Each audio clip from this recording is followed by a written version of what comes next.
حضرت ابن عمر رضی اللہ تعالیٰ عنہما سے روایت ہے کہ جس طرح میں نے اپنے ساتھیوں کو نماز پڑھتے دیکھا میں بھی اسی طرح نماز پڑھتا ہوں، کسی کو روکتا نہیں، اور دن اور رات کے جس حصہ میں بھی جی چاہے نماز پڑھ لے سکتا ہوں، البتہ سورج کے طلوع اور غروب کے وقت نماز نہ پڑھا کرو۔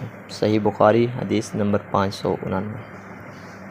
عبداللہ بن عمر رضی اللہ تعالیٰ عنہما سے روایت ہے کہ رسول اللہ صلی اللہ علیہ وسلم نے فرمایا کہ جب سورج کا اوپر کا کنارہ طلوع ہونے لگے تو نماز نہ پڑھو یہاں تک کہ وہ بلند ہو جائے، اور جب سورج ڈوبنے لگے اس وقت بھی نماز نہ پڑھو یہاں تک کہ غروب ہو جائے۔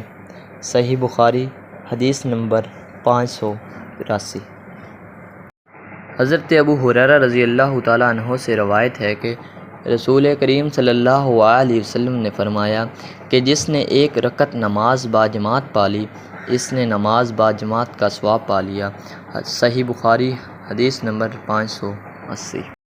حضرت انس بن مالک رضی اللہ تعالیٰ عنہ سے روایت ہے کہ نبی کریم صلی اللہ علیہ وسلم اور زید بن ثابت رضی اللہ تعالیٰ عنہ نے سحری کھائی، پھر جب وہ سحری کھا کر فارغ ہوئے تو نماز کے لیے اٹھے اور نماز پڑھی۔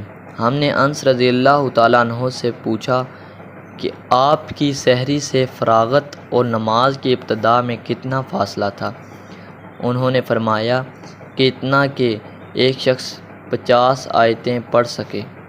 صحیح بخاری حدیث نمبر 576۔